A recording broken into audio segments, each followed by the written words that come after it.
చేతకాని వాడు కాబట్టి మూడు రాజధానులు అన్నాడు. ఇప్పుడు దానికి ఆ బొత్స సత్యనారాయణ కవర్ చేసుకుంటున్నాడండి. శ్మశానం అన్నాడు, మరి 4 ఏళ్ళు 5 ఏళ్ళు ఆ శ్మశానంలో పడి దొల్లారు. కళ్యాణ్ కూడా పార్టీ తెలుగుదేశం పార్టీకి అండగా నిలబడ్డారు. ఆయన ఏదైతే రాజమండ్రి జైల్లో కలిసారో అప్పుడే మాట నిలబెట్టుకున్నారు.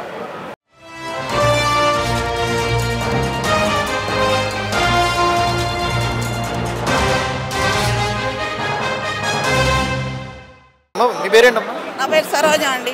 ప్రజెంట్ గవర్నమెంట్ చూస్తున్నారు కదమ్మా, ఈ ప్రభుత్వం ఎలా అనిపిస్తుంది? ఆపోజిట్ పార్టీ వాళ్ళు అంటున్నారు కదా, రౌడీజం చేస్తున్నారు, తొక్కేస్తున్నారు, కావాలని ఎక్స్ఎమ్మెల్యేని అరెస్ట్ చేయించి పోలీస్ స్టేషన్లో వేస్తున్నారు, జైల్లో శిక్ష ఇప్పిస్తున్నారు అంటున్నారు. ఏంటి మీ అభిప్రాయం? అసలు రౌడీజం అనేది ఏంటనేది వాళ్లే చూపించారు. 5 సంవత్సరాల్లో వాళ్ళు అసలు పాలన అనేది చేయలేదండి, రౌడీజమే చేశారు. రౌడీలు కాబట్టి అందరూ రౌడీలని అనుకుంటారు. అలా 5 సంవత్సరాలు చూశారు కదా, జగన్మోహన్ రెడ్డికి చంద్రబాబు నాయుడికి తేడాలు ఏంటంటే అసలు ఏం చెప్తారు వీళ్ళిద్దరికి? చంద్రబాబు నాయుడు గారి పాలన చాలా ప్రశాంతంగా ఉంటుందండి. వాళ్ళంతా అసలు రౌడీ పాలన చేశారు, వాళ్ళంతా రౌడీ రాజ్యం రౌడీ పాలన చేశారు. చంద్రబాబు గారి పాలనలో ఎప్పుడు కూడా చాలా ప్రశాంతంగా కూడా ఉంటుంది. జనాలు కూడా అదే అనుకుంటారు, చంద్రబాబు గారు ఉంటేనే అంతా బాగుంటారు పిల్లలు అంతా కూడా అని చెప్పి. రీసెంట్గా పోసాని కృష్ణమురళి మీద మీ అభిప్రాయం ఏంటి? ఎలా పడితే అలా మాట్లాడుతున్నారు కదా, అంటే ఇతనే కాదు అందరూ కలిసి ఏకవచనంగా ఆపోజిట్ పార్టీ వాళ్ళ కార్యకర్తలు కానీ ఏదో ఒకటి సెటైర్లు వేస్తున్నారు, కౌంటర్లు వేస్తున్నారు. ఏంటి ఈ సంగతి? ఈ ప్రభుత్వం ఎందుకు నిన్ను మాట్లాడుతున్నారు? అసలు కౌంటర్లు వేయడానికి ఇప్పటికి ఆలస్యం చేశారండి. అరెస్ట్ చేశారు. చేసిన తర్వాత తప్పు చేశాడు కాబట్టే కదండి. ఆయన అన్న మాటలు ఏంటండి? అలాగూ ఎవరన్నా ఏదైనా చిన్నగా ఒక మాట మాట్లాడితేనే ఎన్నో కేసులు రాస్తారు కదా, దానికి కింద గుంజుకుంటాం ఎందుకండి? అందరూ ప్రతి వాళ్ళు తప్పు చేశాడు కాబట్టి అరెస్ట్ చేశారు. అది రెడ్ బుక్ ఓపెన్ చేశారు. ఓపెన్ చేస్తే ఒకడు వైసీపీ నాయకుడు ఒక్కడనేవాడు మిగలడం. ఆ రెడ్ బుక్ ఓపెన్ అనేది అవ్వలేదు. ఇంకా ఈరోజు కూడా నేను ఫేస్బుక్లో పెట్టాను ఒకటి, ఎప్పుడో జరిగింది 4 సంవత్సరాల నాడు. ఇప్పటి వరకు వాళ్ళని యాక్షన్ తీసుకోలేదు వాళ్ళ మీద. అంటే రెడ్ బుక్ ఓపెన్ చేయనట్టే కదా. ఐటీ మినిస్టర్ లోకేష్ గారి పనితీరు ఎలా అనిపిస్తుంది? ఐటీ మినిస్టర్ లోకేష్ని ఎలా పడితే అలా తిట్టారు కదా గతంలో, ఇప్పుడు లోకేష్ గారి పనితీరు ఎలా అనిపిస్తుంది? గతంలో పప్పు అన్నారు, ఇప్పుడు ఆయన పనితీరు పప్పు అంటే నిప్పయ్యాడు ఆయన. ఇప్పుడు అన్న వాళ్ళకే వాళ్ళ ముఖాన్ని కొట్టినట్టుగా నువ్వులాగా నిజాయితీగా కూడా చేస్తున్నారు. మినిస్టర్గా కూడా చాలా బాగా చేస్తున్నారండి. ఆ విషయంలో ఆ అన్న వాళ్ళే అన్ని విషయాల్లో ఫెయిల్ అయిన వాళ్ళు అనమాట. వాళ్ళకి పరిపాలన రాదు, ఎంతసేపు ఎవరో ఒకరి మీద పడి ఆడటం తప్పించి. అది చూశారు కదా, అభివృద్ధి పరంగా ఎలా అనిపిస్తుంది? గత 5 సంవత్సరాలు చూశారు కదా, అమరావతి చూశారు కదా, అంటే అమరావతి అనేది ఏకవచనంగా ఒకటే పెట్టి ఇటుపక్క మూడు చేద్దాం అన్నారు గత ప్రభుత్వం వాళ్ళు. మరి ఇప్పుడు ఈ ప్రభుత్వం వచ్చేదా ఒకటే రాజధాని అన్నారు, అమరావతి అన్నారు. దీని మీద మీ అభిప్రాయం ఏంటి? అమరావతి చంద్రబాబు గారు 2014లో అమరావతి అన్నారు. అది అమరావతి అందరం అలాగే అనుకుంటున్నాం. వీళ్ళంతా మధ్యలో వచ్చి నాటకాలు ఆడి 3 రాజధానులు, ఏది ఒక రాజధాని కట్టడం చేతకాని వాడు కాబట్టి 3 రాజధానులు అన్నాడు. ఇప్పుడు దానికి ఆ బొత్స సత్యనారాయణ కవర్ చేసుకుంటున్నాడండి. శ్మశానం అన్నాడు, మరి 4 ఏళ్ళు 5 ఏళ్ళు ఆ శ్మశానంలో పడి దొల్లారు. వాళ్ళందరూ అక్కడే తిరిగారు, అక్కడే పరిపాలన చేశారు. ఈరోజు మేము ఆలోచించుకోవాలంటే వాడు ఆలోచించుకోవడానికి ఆయన ఏమైనా మినిస్టరా లేకపోతే గెలుస్తున్నాడా, దేని పార్టీలో లీడ్లో ఉందా? ఏం లేదు కదా.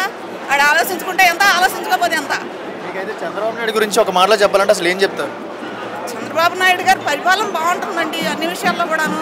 ఆయన ఉంటేనే రాష్ట్రం బాగుంటుంది. పిల్లలు చిన్న చదువుకున్న వాళ్ళకి అందరికీ భవిష్యత్తులు ఉంటాయి. ముందు అంతా బాగుంటుంది. ఇంక ఎవరు వచ్చినా కూడా ఈ కష్ట టైంలో కొంచెం పరిపాలన చేయడం అనేది కూడా కష్టం అండి. ఎందుకంటే అన్ని అప్పుల పాలైపోయి ఉన్నాము, రాష్ట్రం నాశనం అయిపోయి ఉంది. దాన్ని గాడిని పెట్టాలంటే చంద్రబాబు నాయుడు గారు లాంటి నాయకుడే ఉండాలండి. అంటే ప్రజెంట్ చంద్రబాబు నాయుడు గారి పరిపాలన ఎలా ఉంది? గత 5 సంవత్సరాలు చూశారు కదా, ఇప్పుడు ఈ ప్రభుత్వం వచ్చింది కదా, ఈ ప్రభుత్వం పరిపాలన ఎలా అనిపిస్తుంది? ఆపోజిట్ పార్టీ వాళ్ళు కూడా ప్రెస్ మీట్లు పెట్టి కౌంటర్లు వేస్తున్నారు కదా, ఏంటి మీ అభిప్రాయం? గత ప్రభుత్వం కంటే ఈ ప్రభుత్వం, గత ప్రభుత్వం అప్పులు చేసి పరిపాలన చేసి, ఈ ప్రభుత్వం సెంట్రల్ నుంచి నిధులు తెచ్చి అప్పుల్ని కవర్ చేస్తా పరిపాలన చేస్తున్నారు. అది అర్థం చేసుకుంటలేదు. ఎక్స్ఎమ్మెల్యేలు కానీ, ఎక్స్ మినిస్టర్లు కానీ, రోజా కానీ, కొడాల నాని కానీ, వలంనేని వంశీ కానీ వీళ్ళందరూ కౌంటర్లు వేస్తున్నారు. ప్రజలు నమ్మరు కదా, దాన్ని ప్రజలు నమ్మరు. ఏంటంటే వాళ్ళు చేసిన తప్పులని తరచి కప్పిపుచ్చుకొని మా ఇతర పార్టీ మీదకి, అధికార పార్టీ మీదకి తప్పు నిరూపిస్తున్నారు అనమాట. చూసారు కదా, గత ప్రభుత్వం చూసారు కదా, గత 5 సంవత్సరాలు అభివృద్ధి అనేది ఏమైనా కనపడిందా? ప్రజలకి ఏమైనా దగ్గరలో ఉన్నారా? ప్రజలకి ఏమైనా చేశారా? అంటే ఏమీ కనపడలేదు అభివృద్ధి. మీరు ఇక్కడ లోకల్లో చూడండి, ప్రజావేదిక కూల్చేశారు, రైతులనేమో కొట్టారు, వాళ్ళని జైలు పాలు చేశారు. మరి ఈ ప్రభుత్వం వచ్చిన తర్వాత అభివృద్ధి పరంగా ముందుకెళ్ళిద్ది అంటారు? రాబోయే రోజుల్లో మంచి అప్డేట్ అనేది కనపడిద్దా? ఐటీ మినిస్టర్ లోకేష్ గారి పనితీరు కానీ, డిప్యూటీ సీఎం పవన్ కళ్యాణ్, చంద్రబాబు నాయుడు ఏకవచన తీరు చాలా బాగుంది.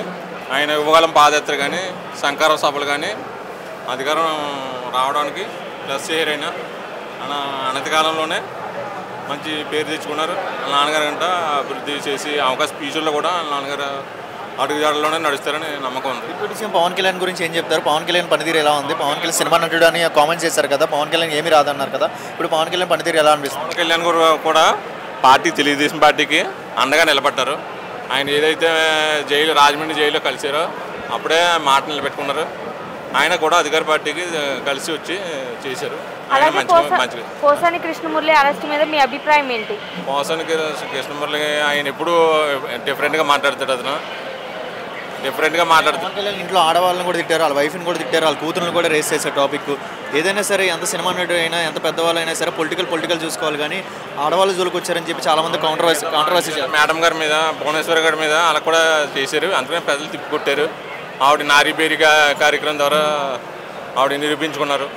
మీకు రౌడిజం అనేది ఏ ప్రభుత్వంలో కనబడుతుంది? గత ప్రభుత్వం ఈ ప్రభుత్వం అన్నదే ప్రజలు యాక్సెప్ట్ చేయరు. ప్రజలు రౌడిజం అన్నది ప్రజలు యాక్సెప్ట్ చేయరు. ఇప్పుడు కూడా మీకు ఏది మంచి ప్రభుత్వం అనిపించింది? టీడీపీ మంచి ప్రభుత్వం. ప్రజలు ఏది అయితే ఎంచుకుంటారో వాళ్ళు ఒకసారి తప్పు చేసిన ప్రభుత్వం మళ్ళీ రిసీవ్ చేసుకోరు. నా అభిప్రాయం అది.